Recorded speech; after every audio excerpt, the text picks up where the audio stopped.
Praise the Lord. I greet you very good morning in the precious name of our Lord and Savior Jesus Christ. ఈరోజు దేవుని వాగ్దానము మునుపటి కంటే అధికమైన మేలు కలుగచేసేదను. హల్లెలూయా. ఇప్పుడు వరకు మన జీవితాల్లో దేవుని నుంచి ఎన్నో మేలు అనుభవించాం. అయితే దేవుడు ఇకను అధికంగా మన జీవితంలో మేలు చేస్తారని, అధికమైన ఆశీర్వాదం, అధికమైన సమాధానం, అధికమైన బలం దేవుడు మనకి అనుగ్రహిస్తారు.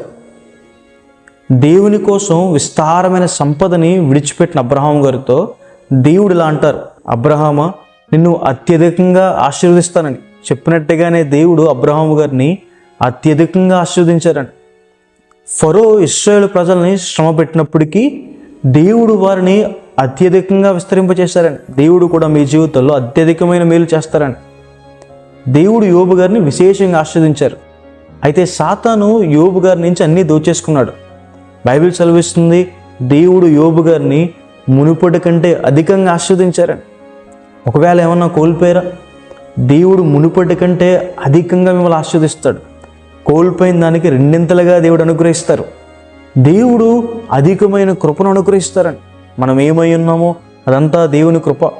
దావీదు గారిని రాజు చేసింది దేవుని కృప. ఎస్తేరు గారు దేవుని దృష్టిలో దయ పొందారని. అలాంటి అధికమైన దేవుని కృప మన మీద దేవుడు చూపిస్తారని. మీ సంవత్సరములు అధికమవుతాయని దేవుని వాక్యం సెలవిస్తుంది. అనారోగ్యం కారణంగానో శ్రమల కారణంగానో జీవితం ముగించబడుతుంది అనుకుంటున్నారా? దేవుని వాక్యం సెలవిస్తుంది, దేవుడు మీ సంవత్సరాలు అధికం చేస్తారు. మీ పిల్లల్ని మీరు చూస్తారని. దేవుడు ఎప్పుడూ మన జీవితంలో మేలు చేసేవాడే, మంచి చేసేవాడే. మన జీవితాల్లో మేలు పొందుకోపడానికి కారణం మన పాపమే. మన హృదయాన్ని మనం సరి చేసుకుంటే, పవిత్రంగా జీవించినప్పుడు దేవుడు మన జీవితంలో మేలు చేస్తాడని. కొన్నిసార్లు మనం దాన్ని పక్కన పెట్టేసి వాస్తు బాగోలేదా, చేతి రాతలు బాగోలేదా అని చెప్పి ఇవన్నీ వెతుకుతూ ఉంటాం.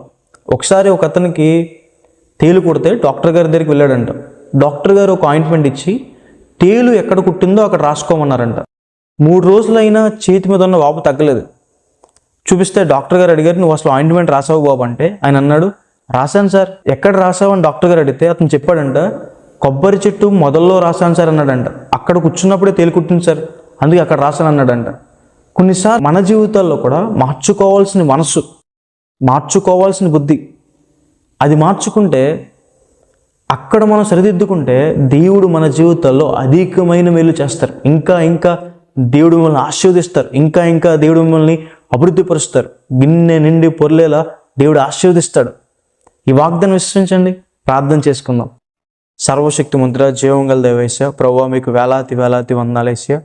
ఈరోజు ఈ వాగ్దానం ద్వారా మాతో మాట్లాడినందుకు దేవా, ప్రభువా మీకు వందనాలు. ప్రియులు ఎంతమంది అయితే ఈ వాగ్దానం వీక్షించారో వారి జీవితంలో మేలు చేయండి. మీ సహాయాన్ని సహకారాన్ని అందించండి.